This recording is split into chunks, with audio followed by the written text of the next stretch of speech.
முக்கியமான என்னிடம் பேசுறாரு. அப்ப நான் சொன்னேன், நீங்க சொல்றது கண்டிப்பா 5 பேர் வந்து 10 பேர் பிரிச்சு கொடுக்கணும் அது ஞாபகம். ஆனா அந்த 5 பேரை எங்க வீட்டுக்கு வர்றவன் சாப்பாட்டுக்கு ஆளுக்கு 150 ரூபா பணம் ஊற்றி எங்க வீட்டுக்கு வந்துருக்கான்.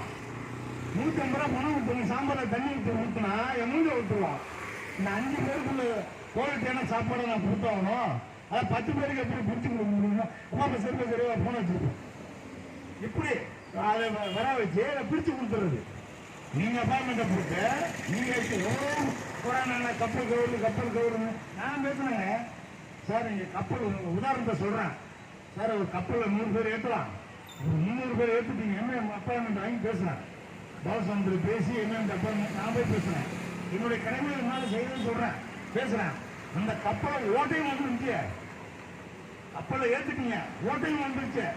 ஆனால் விரைவில் முடியுது. அதை இம்மிடியா நீங்க அட்மிஷன் என்னன்னு போடுங்க, பல்கலைக்கழகத்தில் எவ்வளவு பேர் மாணவர்கள் சேருங்க.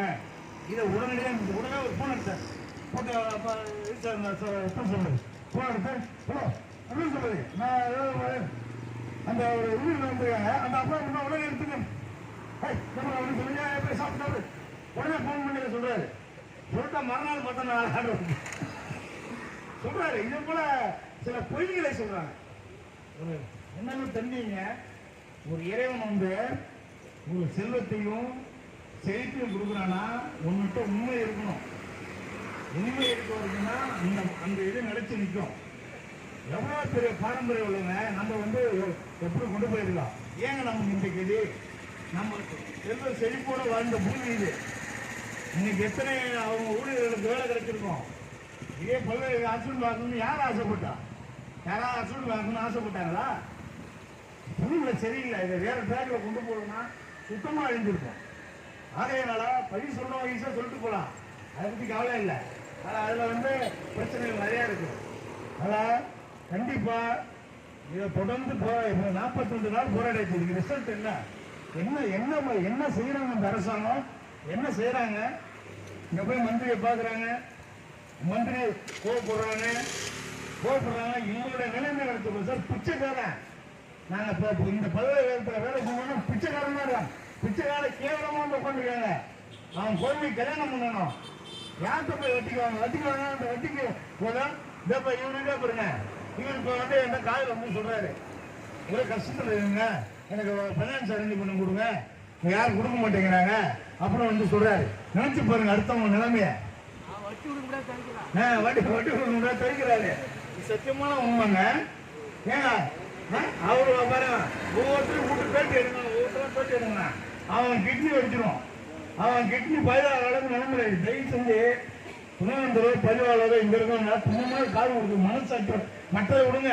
அச்ச நண்பரா மரியாதை கூட்டு வச்ச நண்பரா சரி உங்களோட கஷ்டம் ஓய்வு போட்டா எவ்வளவு வெயில் இருக்கீங்க, என்ன செய்யணும் முடிஞ்ச வரைக்கும் போன் போட்டுட்டே இருங்க சார். 4 நாள் போகுது, ஒருத்தர் மைக்காட்டு இருந்தாரு, ஒருத்தர் சீரியஸா இருக்காரு, இப்படி பிரச்சனை போட்டு வந்தா சரி வராது, இப்படி இடையே நடந்துடும் போல இருக்கு. நீங்க தானே அவங்களை பயமுறுத்தணும்.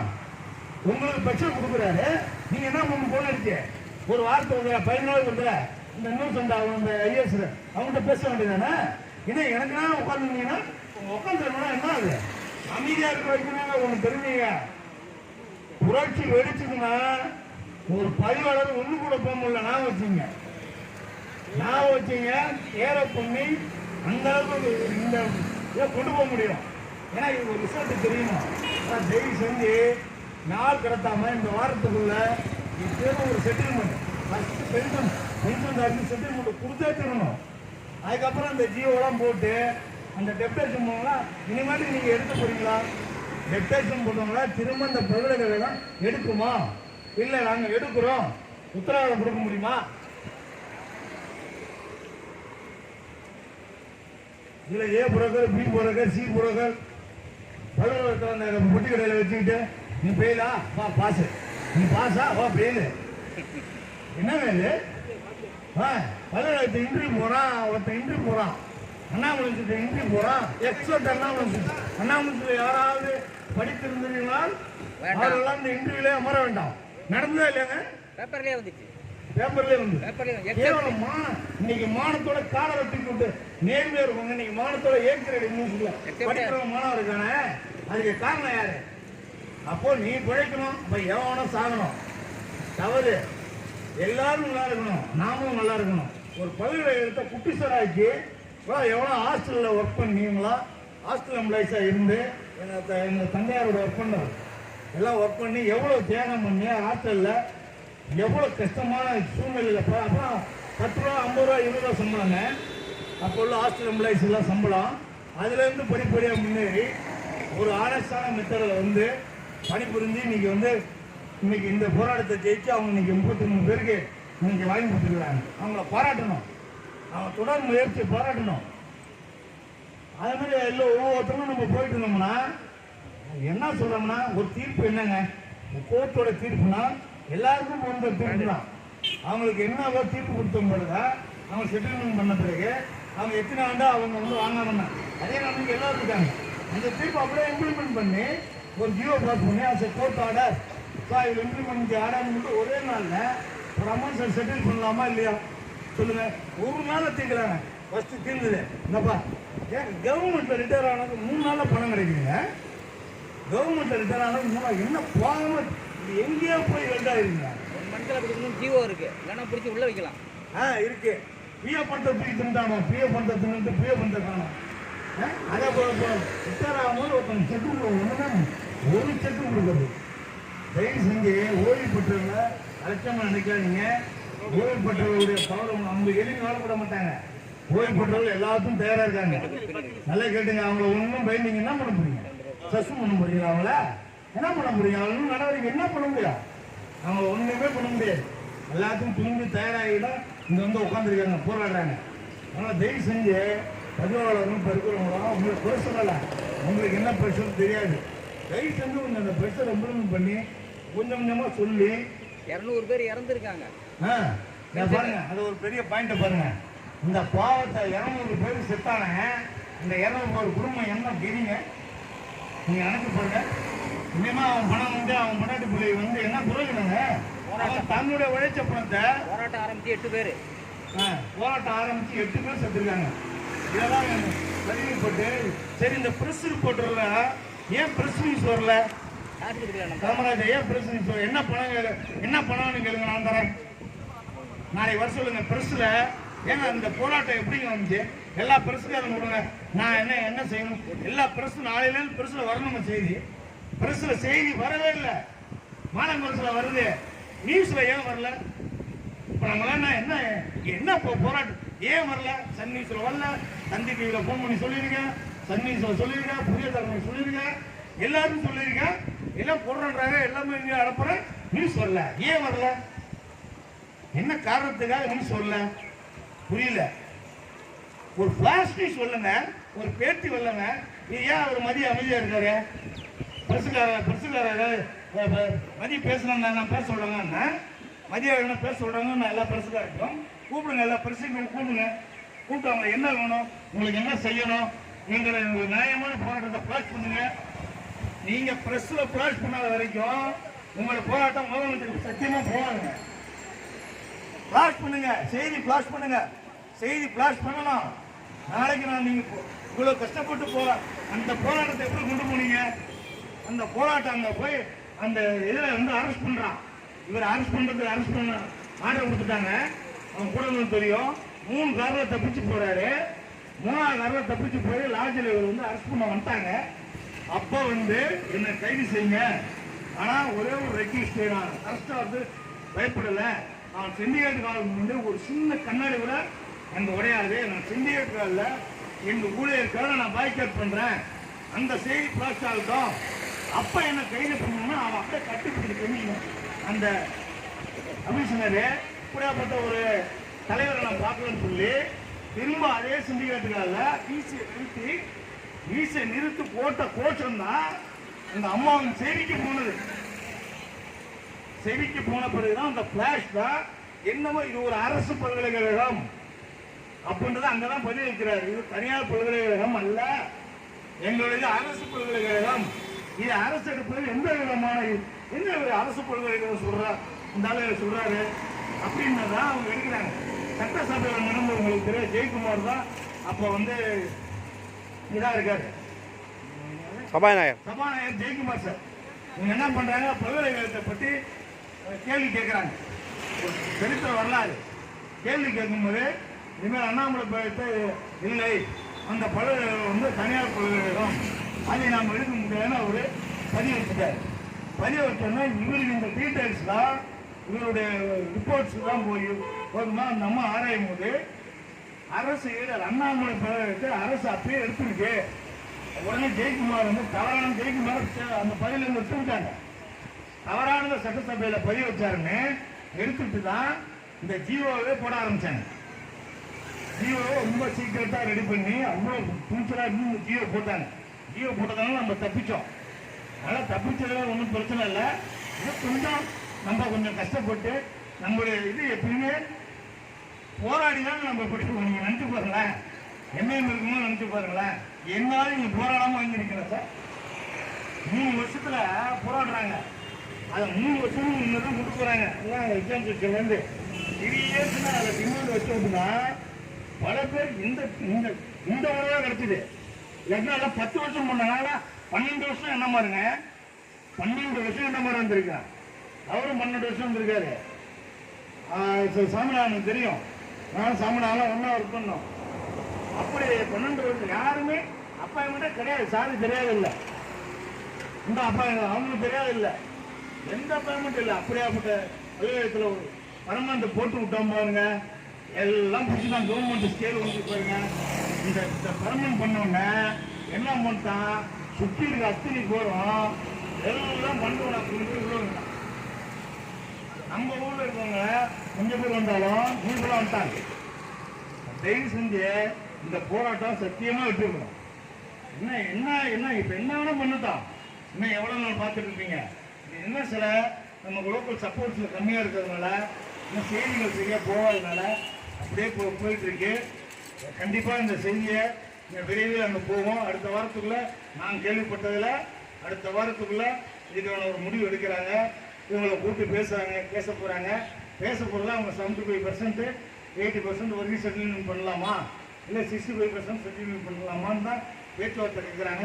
இல்லை 100% உறுதியாக இருக்காரு. இன்னும் டில் டேட், இந்த டேட் அடுத்த ஒரு டார்கெட் வைங்க. எவ்வளோ நல்லா மீதி பேர் கொடுப்பீங்க. பென்ஷனை வந்து 6 மாசம் வரைக்கும் ஒரு பென்ஷனை நீங்க கொடுக்காம இருக்கீங்க. ஒரு மினிமம் 1 மாசம் இருக்குங்க சார். எந்த பையில யாராவது டெப்டேஷன் போட்டு இந்த பென்ஷன் செக்ஷன்ல உட்கார வச்சு இந்த பையில மூவ் பண்ணி ஆடிட்டிங்ல போயிட்டு என்னன்னு கேட்டு பென்ஷனை போட வேண்டியதானே. பென்ஷனை போடாம பென்ஷனும் கொடுக்கறது இல்லை, பணமும் கொடுக்கறது இல்லை. அவங்களோட வாழ்வாதாரம் 6 மாசம் வரைக்கும் பென்ஷன் கொடுக்கல. இதெல்லாம் கொஞ்சம் கண்டிப்பா இந்த பேச்சுவார்த்தை நடத்தும்போது பென்ஷனை மறுமாதத்தில் கொடுக்கப்பட வேண்டும் அப்படின்ற ஒரு தீர்மானத்தையும் வைங்க. நமக்கு கொடுங்க, மற்றவங்க வருவங்களுக்கு பென்ஷனும் மறுநாள் நீ அப்பவுமே செட்டில்மெண்ட் எப்படின்னு பேசு. அதனால தயவு செஞ்சு இந்த போராட்டம் ஒன்றும் வெற்றி பெறாம போகிறதில்லை. 42 நாள் அவங்களுக்கு தான் தலைவலி, உட்காந்து அவங்களுக்கு தான் தலைவலி, திருவலி. பேசி முடிச்சு ஆகணும். நாளாக வேலு நமக்கு வேலு நல்லா கேட்டுங்க. 10 நாள் ஒரு நாள்ல ஓடுற கூட்டம் இல்லை இது, அவன் புரிஞ்சுக்கிட்டான். ஆனால் நாளாக நம்ம வெற்றி பெற போகிறது உறுதி. அதெல்லாம் துறையில் வெற்றி பெற்று நல்ல நிலைக்கு சத்தியமாக அடைவாங்க. ஏன்னா வந்து பல வேலைகள் அலுவலகமாக என்னால் வர முடியல. என் குடும்பத்திலே என் சகோதரன் கம்ப்யூட்டா இருக்கிறதுனால என்ன ஒரு பார்த்தா யாரும் நினைச்சு வருத்தப்படாதீங்க. ஆனால் ஏற்கனவே எங்களுக்காக ஒருத்தர் இருக்கிறதுனால நான் பல அலுவலகத்திலையும் கூட ஃபோன் பண்ணி திட்டினாரு, என்னடா பண்ணிட்டு இருக்கேன் அப்படின்னு ஃபோன் பண்ணி திட்டினாரு. நான் முடிஞ்சவரை பருவத்துக்கு கண்டிப்பாக நான் வருவேன், எப்பவும் உங்களோட இருப்பேன். கண்டிப்பாக நான் வந்து அந்த உணர்வு உள்ளவன், துறைக்கெல்லாம் தெரியும். இதெல்லாம் பாருங்க, தியானம் உள்ளவருங்க. உங்களுக்கு தெரியுமா? உங்களுக்கு ஒரு மனிதன்னா ஒரு மனிதனுக்கு ஒரு மனிதன் நட்புனா அப்படி இருக்கணும். அப்படி இருக்கு நான் சொல்றேன் சார். இது போல துறைகிட்ட சொல்றேன் சார், டென்ட் மாறுது. இல்லை அதெல்லாம் இல்லைங்க, நம்ம வந்து ஜெயிச்சுக்கணும்னு துறை சொல்றாரு சார். டென்ட் மாறுது சார், 220 பேர் இந்த டூப்ளிகேட் சர்டிஃபிகேட் போய் மறுபடியும் நாங்கள் அண்ணாமலை பயிற்சி கொண்டாந்துருவோம், உனக்கு மறுபடியும் நீங்கள் வந்து டூப்ளிகேட் பண்ணணும் ஒரிஜினலாக சொல்லி அந்த பேர் அப்படியே 250 பேரையும் பெருமாள் பண்ணி இப்போ 30-40 ஓட்டுலாம் தோத்தாரு. அதே போல அந்த எஸ்ஓங்க புட்டி வச்சதுல மாற்றம் ஏற்படுதுன்னு நான் சொன்னேன். இல்லைங்க அப்படிலாம் நம்ம ஜெயிக்கணும் அவசியம் இல்லை, இந்த அப்படி ஜெயிக்க வேண்டிய அவசியம் இல்லை, எனக்கு அந்த அவசியம் இல்லை. அவன் போடுனா நான் சரியா பண்ணியிருக்கோம். என்ன அவன் பேசுனதே வீடியோ ரெக்கார்டு போட்டாச்சு, இவ்வளோ பேரும் பார்க்குறாங்க. இதுக்கப்புறம் என்ன உண்மையை புரிய வைக்க முடியும்? இதையும் புரிய வைக்க முடியாது. நீங்க போறீங்கன்னா அதுக்கப்புறம் அவன் வீசிய அந்த ஏவோவை எடுக்கணும்னு ஒருத்தன் போராடி, ஒரு தரல ஏவோவை எடுக்க சொல்லி போராடி ஒரு வீசிய போட்டு நல்லா கட்டுறதுக்காக ஒரு ஏவோ இன்னும் ஒரு பீடு இருந்து பாருங்க. எவ்வளோ சீர்திருத்தம் பண்ணியிருக்கலாம் அந்த ஏவோவால. இந்த ஏவோவை தூக்கணும்னு ஒரு வீசம் போட்டு என்ன நடந்தது? என்ன 1% இப்போ எல்லாம் கொடுக்குது. எல்லாம் வேண்டாம் நீ 10 கூட்டியா எனக்கு 2 கூட. ஒன்று தெரிஞ்சுங்க, இன்னைக்கு சத்தியம் பண்ணி சொல்றேன், எவனுடைய உழைப்பையும் எவனுடைய கஷ்டத்தையும் அடமானம் வைத்து பெற்றவன் பெற்றோட சொல்லுவான் சத்தியமா நினைக்காது. நல்லா தெரிஞ்சுங்க. 12,000 துரோகத்தை எடுத்தவனுடைய ப்ராப்பர்ட்டியோ சொத்தோ தலைமுறையோ நினைக்காது. திரும்ப நான் சொல்றேன். ஏன் ஒரு பீல எல்லாம் இருந்ததுங்க, கடை திறந்து வச்சிருந்தான். நான் கூட ஒரு சத்தம் போட்டேன், புரோக்கர்லாம் சுத்திட்டே இருந்தாரு. சரி, புரோக்கரை திட்டி இன்னும் கடை திறந்தும் ஒருத்தான், வால்மார்ட் கடை திறந்துட்டான், வியாபாரம் பண்ணவும் ஒருத்தான். வியாபாரம் பண்ணவனை போய் ஓரளவுக்கு மேல அவனை வந்து பண்ண வேண்டாம், அவங்க பொண்ணாங்க இவன் நடத்தினான். அதோட எல்லாருக்காகவும் சொன்னேன், இவன் அவனை கேன்சல் பண்ணீங்களா, அதோட நிறுத்துங்க, அவனை மேலே கொண்டு பிரஷர் கொடுக்காங்க. இதெல்லாம் சரித்திர வரலாறு. சரித்திரத்துல இடம் பெற்றவங்க ஒரு நாள் எப்படி வந்து காமராஜர் இருக்காரு, என்ன எதிர்பார்த்து சொல்லுங்க, அவர்லாம் என்ன எதிர்பார்ப்பு? ஒரு கொள்கை பிடிப்பு, இந்த கொள்கை பிடிப்பு தயவு செஞ்சு 10 பேர் வந்தாலும் அது போராட்டம் தான். 100 பேர் வந்தாலும் அவர் பாதி வச்சு அவ்வளவு தான். அவர் எல்லாரும் வந்து போயிட்டாரு, எல்லாரும் வந்து பேசியிருக்காங்க. என்னமோ அவ்வளவு சீக்கிரம் இல்லைங்க. பாறாங்கல்ல நீங்க கையால பண்ணிட்டு இருக்கீங்க, நல்லா கேட்டுங்க. பாறாங்கல்ல நம்ம கையால பண்றோம், கடப்பாறையெல்லாம் கையால பண்ணிட்டு அவ்வளவு. அந்த பாறாங்கல் நவரும் அவ்வளவு சாமான் இல்லை, அதனால நறுக்கி அது வெற்றி அடையும். 3% நம்ம வெற்றி அடைவோம். இந்த தலைவர்களுக்கெல்லாம் நம்ம வந்து அடி பண்ணிக்கணும். கண்டிப்பா அவங்களுடைய நேரத்தை நம்ம மதிக்கணும். அவங்கள பத்தி போட்டி பல இடத்துல போட்டி நம்ம பேச மற்றவங்களுக்கு அறிவு. ஒருத்த வந்து சொல்லிட்டு போயிடுவோம். நினைச்சு பாருங்க, அந்த இடத்துல இருந்து நினைச்சு பாருங்க. ஆகையினால எவ்வளவு கொலை மிரட்டல் வந்துருக்கும், கொலை மிரட்டல் எவ்வளவு வந்தது. இதெல்லாம் மீறி ஒரு தலைவனா நிற்கிறான்னா அந்த தலைமையை மதிங்க. கண்டிப்பா அதுக்கான தலைமையை ஏற்று கொஞ்சம் கொஞ்சமா வாங்க. உங்களுக்கு எல்லாருக்கும் சிரமம் இருக்கு, பேச்சா வாங்க. வந்து கண்டிப்பா இந்த பணத்தை நம்ம வாங்கியே தீரணும். ஒரு 150 கோடியா நமக்கு தேவை. 150 கோடி சாதாரண பணம், 150 சரியான இடத்துக்கு கொண்டு போகல. மறுபடியும் பேசுங்க, பிரஸ் ரிப்போர்ட்டை கூப்பிடுங்க, பிரஸ் ரிப்போர்ட்டர் செய்தியை வந்து அதிகப்படுத்துங்க. நீங்களும் எல்லா பிரஸ் ரிப்போர்ட்டர் சொல்லுங்க, நல்லா வீடியோ எடுத்து பிரஸ் செய்தி பிளாஷ் செய்தி வரணும். அப்போதான் 42 நாளாக காத்திருப்பு போராட்டத்தில் இதுமாரி இது ஆகியிருக்கு. 42 நாளாக ஓடிட்டு இருக்கு. பலர் வந்து வெயிலில் அவதிப்பட்டு கொண்டிருக்கார்கள், எல்லாம் ஓய்வு பெற்றவர்கள். இவ்வளோ நிலைமை அரசாங்கம் மெத்தனமாக இருக்கு. அரசாங்கம் மெத்தனமாக இருக்கிறதுக்கு காரணம் என்ன? ஏன் பேச்சுவார்த்தைக்கு அழைக்கவில்லை அப்படின்றத வேறு கொண்டுங்க, பேட்டி கொடுங்க, இதை பிளாஸ்டிக்ஸை கொண்டு போங்க. கண்டிப்பாக செய்தி கொண்டு போகும்போது நம்மளுடைய வெற்றி அடையும். செய்தி இன்னும் அவர் வந்து சிஎம் நாளைக்கு இன்னும் போகலை, சரியான முறையில் இவங்க கொண்டு போகலை, சில செய்தி மட்டும் தான் கொண்டு போகிறாங்க. ஆகையினால மறுபடியும் பிரச்சனை நம்ம இருக்க அநேகமாக அடுத்த வாரத்தில் ப்ராமிஸாக நம்மளுடைய பிரச்சனை முடியும். நான் இன்னைக்கு சொல்கிறேன், முடியுது, நிச்சயமாக முடியுது. அடுத்த வாரத்தில் ஒரு செட்டில்மெண்ட்டு நமக்கு வருது. ஆகையினால தயவு செஞ்சு வராதவங்களும் தயவு செஞ்சு வாங்க, போராட்டத்தை கலந்துங்க. உங்களுடைய பணத்தை வாங்கிறதுக்கு வந்து உட்காருங்களா. நீங்கள் மற்றத்துக்கு கொடுங்க, உங்கள் டிமாண்ட்லாம் விட்டுருங்க. உங்கள் பணம் பணத்தை கொடுக்க மாட்டாங்கன்னா கொஞ்சம் வந்து உட்காருங்களா. அதை நினைச்சிருந்து உட்கார்ந்து அவருக்கு கொஞ்சம் சப்போர்ட் பண்ணி வெற்றி அடைய வைக்கணுமான வேண்டி விரும்பி நடைபெறுகிறேன். நன்றி, வணக்கம்.